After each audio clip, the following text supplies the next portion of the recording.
Welcome back. I'm still watching In the Game. Yes, we just gave you the highlights from the international friendlies played on Monday, and three-time African champions got our attention. Of course, they broke a 5-year-old jinx. They've not won any international friendly since March 2019. And so Monday, the 16th of October 2023, October International Friendly, ending on a good note for the three-time African champion, the Super Eagles of Nigeria.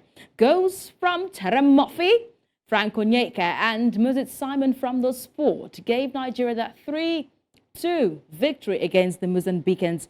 The win in that Portuguese city was the first the Super Eagles in a friendly after 55 matches back in 2019 when Paul Onuachu's first-minute goal accounted for the defeat of the 7-time African champions against Egypt there at the Stephen Keshi Stadium in Asaba. Now, the Eagles have now recorded their first international friendly on the Jose Posiero. A lot are asking, when are we going to deal with these goalkeeping problems in the Super Eagles squad? But I'll leave that question for sports commentator from Lagos, Nigeria, Kingsley Akpan. Thank you so much, Kingsley, for joining us on In the Game today. Well, it's good to be here, but then you're putting me on the spot.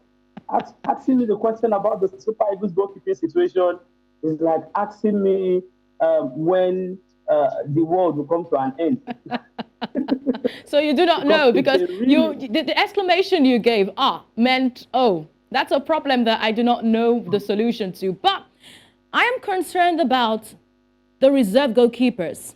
Francis Odinaka-Uzor was fielded in the first friendly, and we saw the mistake from Francis Odinaka-Uzor, someone who has not even had so much game time. But we have other goalkeepers who are having game time, who are doing so very well, especially the nickname, the one they call Andre Onana of Nigeria. Because we have them on the bench. Why can't Jose Posiero use his Arsenals on the bench? Now, there are two sides to this conversation. Okay. The first player when it comes to friendly games, like we saw in the game against Saudi Arabia, the changes Jose Posiero made, for yesterday's game, 9 changes. We played against Saudi Arabia, with a different attack line, a different midfield, and then the defense also. And then you look at yesterday's game, he made just 2 changes. He made 9 changes and left 2 players. That's the left back, Bruno Onyinyechi, and then the goalkeeper, Ogu-Obaroh, made as much as 9 changes. So there's a first part of the conversation that says always make changes. So why do you keep using maybe Francis Ogu-Obaroh? We have that issue too under Dennis Law. Dennis Law will invite new players and will not get to use them, and will still stick with the regulars that we already know. We have those persons saying that why not try maybe a Maduka? Why not try alone with Jojo? Why not try Adeleye? In fact, Adeleye looks like our most informed goalkeeper right now, even better than Okoye and Ogu-Obaroh. That's one side of the conversation that you could also say that, yes, they are making a lot of sense. But the other part of the conversation is that of the goalkeeping situation that needs consistency and needs stability. That you cannot be chopping and changing the goalkeeping situation like we do for outfield players. And that's what we are seeing right now at Arsenal, where people are saying, oh, if David Raya is going to be the number 1 goalkeeper for Mikel Arteta, there's no need changing Ramsdale any longer. So this part of the divide are saying that keep Ogu-Obaroh, give him games. He's rusty. What he needs is game time upon game time upon game time. But the sad part is that the more the games come, the more calamities we see. Can we still have this kind of worries? I'm sorry to butt in, Kingsley. Can we have those worries going into the 2024 African Cup of Nations? We did see that the Super Eagles of Nigeria were at 3-1, leading at 3-1 into the half-hour mark, but could not just do without conceding another goal from the Mozambicans, and that was a very cheap goal.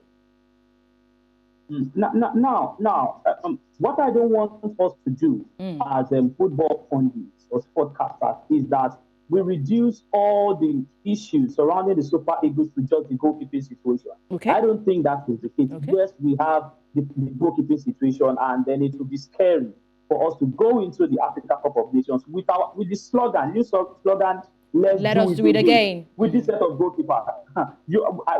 I'm not being pessimistic, but we can't do anything again if we have this set of goalkeepers in between the sticks and the team will keep playing this same way. Now, why am I saying let's not reduce the competition to just the goalkeeping situation? How about the other departments, defense, midfield, and attack? Are these players doing what we know them that they can do best? Are they putting in their best?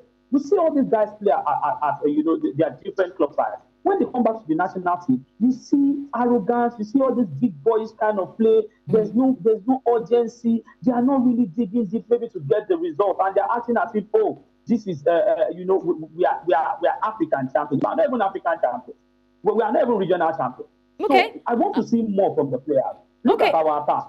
How many goals did we lose in both friendlies?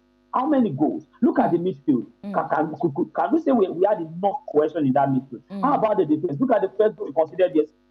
Yes, we can blame Ogu-Obaroh. What happened to the central defensive pairing of the Super Eagles of Nigeria? So when I see things like this, I'm worried ahead of the Africa Cup of Nations that we don't look ready yet. Jose Peseiro and his technical team need to do more across board, not just the goalkeeping situation, attack, defense, and midfield.